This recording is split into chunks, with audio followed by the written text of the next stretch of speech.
পানাহানি করব না। 6 নম্বর নবীজি বলেন, মুআজ যুদ্ধের ময়দানে যদি যাও তাহলে যুদ্ধের ময়দান থেকে তুমি পলায়ন করবে না। তোমার বন্ধু, তোমার সাহাবা, তোমার সাথীরাও যদি শাহাদাত বরণ করে ফেলা তথাপি তুমি যুদ্ধের ময়দান থেকে পলায়ন করবে না।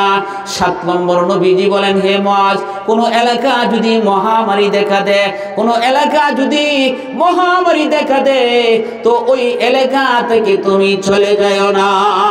কারণ মহামারী যদি থাকে আর এমন অবস্থা সবরের সাথে যদি থাকতে পারো, কারণ মরণ তো আমার আল্লাহ দিবে। মরণ কে দিবে? আপনি এখানে থাকলেও মরণ হবে, মরণ থেকে কেউ পলায়ন করতে পারবে না। নবীজি বলেন, হে মুআজ মহামারী যে এলাকায় লাগে ওই এলাকা থেকে তুমি চলে যাও না, ওই এলাকা থেকে তুমি পলায়ন করো না। সবরের সাথে যদি থাকতে পারো, ধৈর্য ধরে যদি থাকতে পারো আর এই মহামারীতে যদি মারা যাও তো আল্লাহ তাআলা তোমার মরণটা শহীদি মরণ নসিব করবে।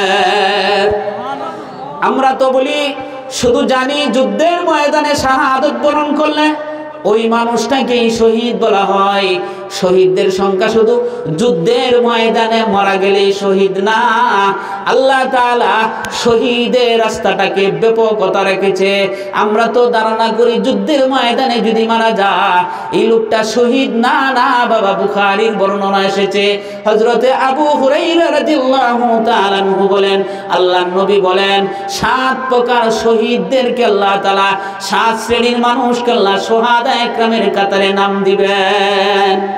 1 নম্বর হলো যে মহামারীতে মারা গেল, যে মহামারী দুর্ভিক্ষ করোনা আসছিল, যে করোনা থেকে সে পলায়ন করে না, এলাকায় নিজের এলাকায় তাকে ভয় পায় না, সবরের সাথে সে ছিল, ওই লোকটা মারা গেছে তো আল্লাহর রাসূল বলেন সে শহীদি মর্যাদা নসিব করেছে। 2 নম্বর হলো কোন মানুষ যদি পেটের অসুস্থ মারা যায়, কোন মানুষের ডায়রিয়া পড়ছে, এমন ভাবে সে ডায়রিয়া, এই ডায়রিয়ার কারণে পেটের অসুস্থতার কারণে যদি সে মারা যায় পয়গম্বর বলেন সে শহীদি মর্তবা পাইবে। আল্লাহর রাসূল বলেন কোন মানুষ যদি পানিতে ডুবিয়ে মারা যায়, সমুদ্রের মাঝে যাচ্ছে তো সে পানিতে ডুবিয়ে মারা গেল, আল্লাহর পয়গম্বর সরকারে দু আলম নবী বলেন এই লোকটাও শহীদি মর্যাদা নসিব হয়ে গেল।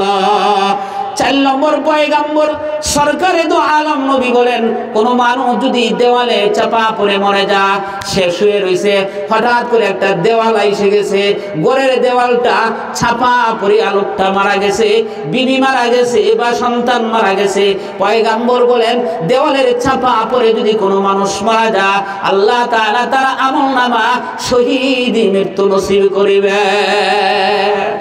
আল্লাহর রাসূল সাল্লাল্লাহু আলাইহি ওয়াসাল্লাম বলেন কোন মানুষ যদি যুদ্ধের ময়দানে মারা যায় সে শাহাদাত, এটা আমরা জানি।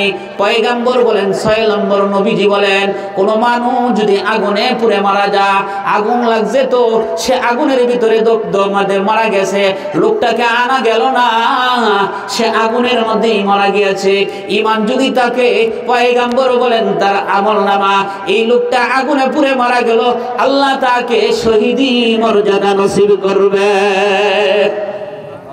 7 নম্বর আল্লাহর রাসূল বলেন সরকারে দু আলম নবী বলেন কোন মহিলার পেটের বাচ্চা প্রসবের বেদনা শুরু হয়েছে,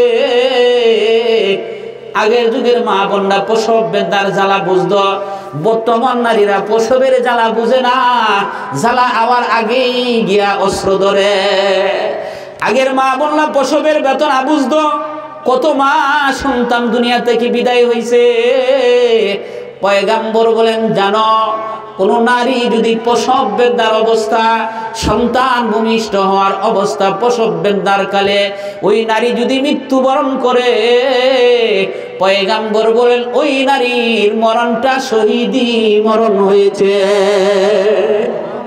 তাইলে বোঝা গেল শহীদি মরণ 7 প্রকার।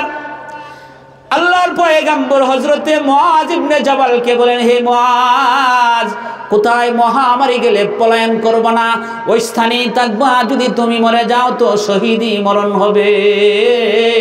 7 নম্বর নবীজি হযরতে মুআজ ইবনে জাবালকে বলেন হে মুআজ সাধ্য অনুযায়ী তুমি তোমার পরিবারের মাঝে খরচ করবা। তুমি সাধ্য অনুযায়ী পরিবারের মধ্যে খরচ করবা, পরিবারের মধ্যে খরচ না করে বকিলিতা করিও না। কারণ বকিলের জন্য আল্লাহর রাসূল সাল্লাল্লাহু আলাইহি ওয়াসাল্লাম বলেন, কোন মানুষ বকিলিতা ঘুম থেকে